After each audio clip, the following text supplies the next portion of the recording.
अभी कुछ दिन पहले जयपुर जाना पड़ा, वहाँ एक फंक्शन अटेंड करना था। मैं जालंधर में रहता हूँ। जालंधर से जयपुर जाने के लिए ट्रेन तो है, मगर ट्रेन में सीट अवेलेबल नहीं थी। बस से भी जाया जा सकता है जालंधर से जयपुर, लेकिन बहुत लंबा सफ़र है। ना तो ट्रेन से ना बस से, तो एक ही ऑप्शन बची थी, वो थी अपनी गाड़ी में जालंधर से जयपुर जाया जाए। लेकिन हिम्मत नहीं पड़ रही थी, बड़ा लग रहा था कहाँ जयपुर कहाँ जालंधर, गाड़ी से जाना क्या ठीक रहेगा। मन में थोड़े विचार आ रहे थे कि मगर जाना तो था ही, तो हमने डिसाइड किया अपनी गाड़ी से ही जालंधर से जयपुर चलते हैं। इस वीडियो में मैं जो कहना चाहता हूँ वो यह कहना चाहता हूँ कि देश बहुत बदल चुका है, देश की सड़कें बहुत बदल चुकी हैं। आज से कुछ साल पहले जालंधर से जयपुर जाना बहुत डिफ़िकल्ट समझा जाता था, कोई आसान काम नहीं था सड़क के रास्ते अपनी गाड़ी पर जालंधर से जयपुर जाया जाए। मगर आज की जो सिचुएशन है मैं आपको इस वीडियो में दिखाऊंगा। हम जालंधर से चले, आप जानते हैं जालंधर से अम्बाले तक हाईवे है। हाईवे भी अच्छे हैं, इंडिया के हाईवे भी कम नहीं हैं, वो भी बहुत वेल मेंटेन्ड हैं। ठीक, हम अम्बाला से एक्चुअली में कुरुक्षेत्र के पास से हम वो जो नेशनल एक्सप्रेस वे है उसमें एंटर हो गए। उस एक्सप्रेस वे पर जब हम गाड़ी चला रहे थे तो जो मैंने फील किया वो मैं आपको बताता हूँ। आज से कुछ साल पहले जब अमेरिका, इंग्लैंड, कनाडा आदि से कोई NRI या वहाँ से लोग आते थे, बड़ी तारीफ करते थे अपने देश की सड़कों की। ऐसे एक्सप्रेस वे हैं, ऐसे हाईवे हैं, इतनी लेन है, इतनी शानदार गाड़ी चलाने में मज़ा आता है।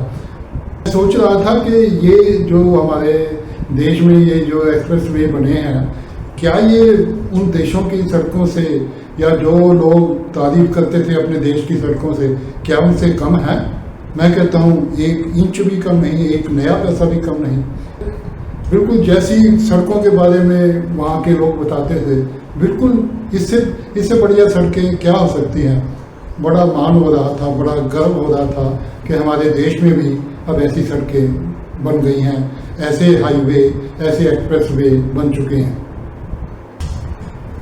इससे पहले कि मैं जो ये अम्बाला से नागनूर का एक्सप्रेस वे है इसके बारे में कुछ जानकारियाँ दूँ या कुछ ऐसी बातें बताऊँ, ऐसी सावधानियाँ बताऊँ जो आपको इस एक्सप्रेस वे पर जाते समय लेनी चाहिए, उससे पहले मैं आपको ये एक 50 सेकंड की वीडियो दिखाता हूँ। इस एक्सप्रेस वे पर ड्राइविंग कैसी है ये आप इस 50 सेकंड की वीडियो में देखिए।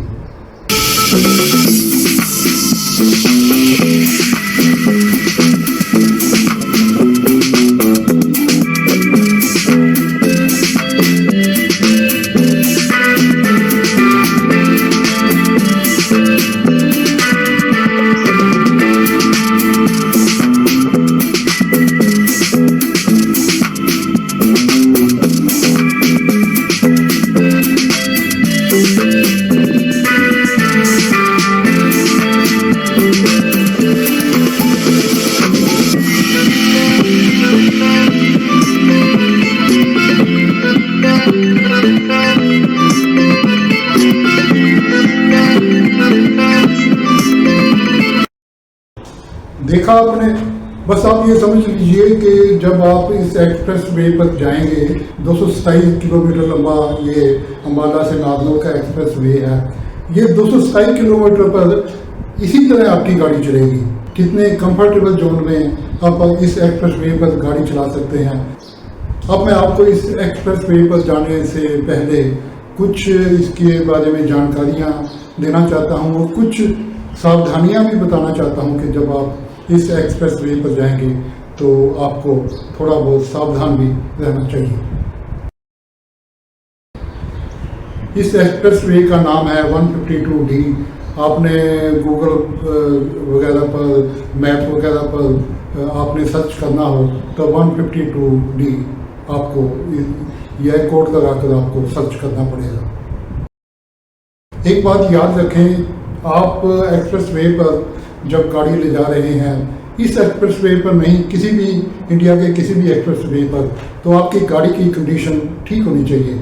ऐसा नहीं कि गाड़ी में कोई डिफेक्ट है, कोई गेयर अड़ रहे हैं या कोई और डिफ़िकल्टी है या पंचर होने वाली है या कोई भी डिफ़िकल्टी है।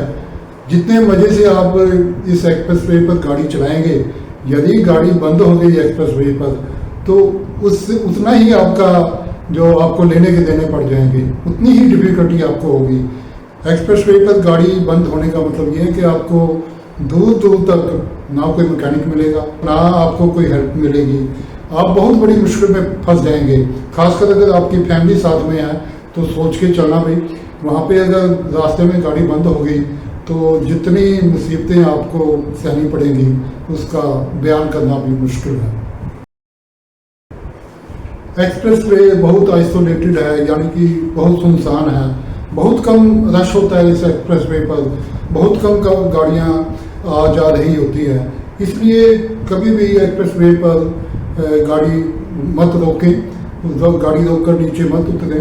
मैं नहीं जानता यहाँ कोई ऐसे इंसिडेंट होते हैं या नहीं होते हैं, लेकिन यदि आप इस एक्सप्रेस वे पर गाड़ी रोककर नीचे खड़े होंगे सुनसान जगह पर तो कुछ गलत होने की संभावना तो बनी रहती है। दुनिया में हर प्रकार के लोग हैं, अच्छे भी हैं, बुरे भी हैं, तो अपनी सेफ्टी अपने हाथ में है। कोशिश करें कि एक्सप्रेस वे पर गाड़ी रोककर खड़े ना हों, और ख़ासकर रात के समय तो मैं इमेजिन कर सकता हूँ इस एक्सप्रेस वे पर गाड़ी रोकना या गाड़ी लेकर जाना सेफ्टी के साथ बहुत आवश्यक है।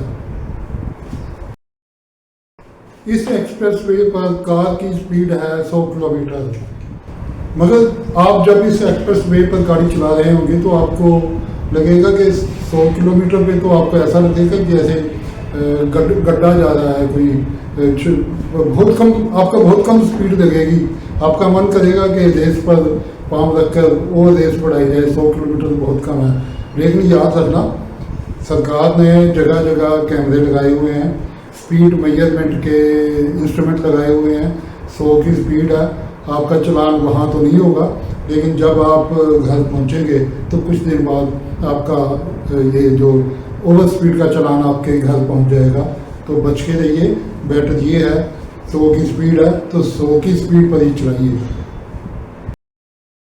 एक्सप्रेस वे पर आपको कोई चाय का ढाबा या कोई फ्रूट बेचने वाले या कोई दुकान, छोटी मोटी दुकान, कोई बड़ी दुकान कोई भी नहीं मिलेगी। एक्सप्रेस वे पर कोई दुकान बनाना या करना, बिजनेस ऐसा करना अलाउड ही नहीं है। आपको 20, 25, 30 किलोमीटर के बाद जाकर बोर्ड मिलेगा रेस्ट हाउस का, वो साइड से सड़क नीचे उतरेगी, नीचे जाकर आपको पेट्रोल पंप भी मिल जाएगा, खाने पीने का थोड़ा बहुत सामान, चाय, कॉफ़ी, कोल्ड ड्रिंक वगैरह आपको मिल जाएंगे। लेकिन रास्ते में आपको 20, 25, 30 किलोमीटर तक कुछ नहीं मिलेगा। इस बात को माइंड में रखकर जाना चाहिए। एक्सप्रेस वे पर आप बेफिक्र होकर मज़े से गाड़ी चलाएं।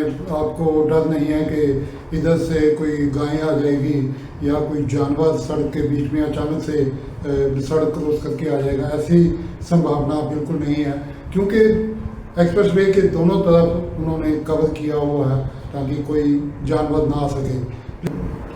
फिर भी हमने एक्सप्रेस वे पर जाते समय देखा कि एक बिल्ली भी, उसका एक्सीडेंट हुआ था, उसकी डेथ हुई थी, और एक डॉगी भी वो कार के नीचे आकर या किसी गाड़ी के नीचे आकर वो भी मरा पड़ा था। इसका हो सकता है कि छोटे जानवर हैं, कहीं साइड से रास्ता निकाल कर आ गए होंगे, लेकिन बड़े जानवरों के आने की संभावना नहीं है। फिर भी थोड़ा बहुत तो ख्याल रखना बनता ही है।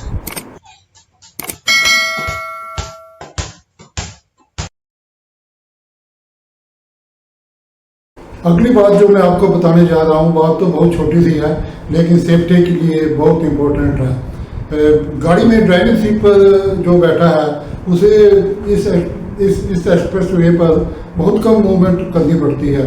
ना तो बार बार गियर बदलना पड़ता है, ना हॉर्न बजाना पड़ता है, ना टांगों को बार बार उसकी मूवमेंट करनी पड़ती है। आप मतलब बड़े इजी वे से गाड़ी चला रहे होते हैं। अगर आप अकेले जा रहे हैं या आपके साथ कोई फैमिली भी है या दोस्त भी हैं, लेकिन चुपचाप जा रहे हैं, आपसे कोई बात नहीं कर रहा, गाड़ी में एसी चल रहा है, गर्मियों का मौसम है, ठंडी हवा आ रही है, तो एक बात मान लो, आप ड्राइविंग जो कर रहा है उसको नींद आएगी, उसको नींद का झोंका आएगा ही आएगा। क्योंकि अगर आप इतने आइडल चल रहे हैं, बड़े आराम से चल रहे हैं, बड़े रिलैक्स होकर चल रहे हैं, तो नींद आनी बहुत स्वाभाविक है। इस बात को हमेशा माइंड में रखें, जो मैंने आपको बताई है। ड्राइवर जो भी गाड़ी चला रहा है उसे एक्टिव रखें। ये तो कि एक्सप्रेस वेज के बारे में कुछ जानकारियाँ, कुछ बातें। अब आप कहेंगे कि मैंने जालंधर से जयपुर के सफ़र के बारे में आगे तो कुछ बताया नहीं। इसके लिए मैं आपको याद कराना चाहता हूँ कि सनी देओल की फिल्म का एक गाना है ना, मैं निकला ओ गड्डी लेके। बस हम भी गड्डी लेकर जालंधर से जयपुर के लिए निकले। कब गुजरा अमृतसर, ओ कब जाने लाहौर आया। पता ही नहीं लगा कब जालंधर निकला और कब जयपुर आया। आप समझ ही गए होंगे।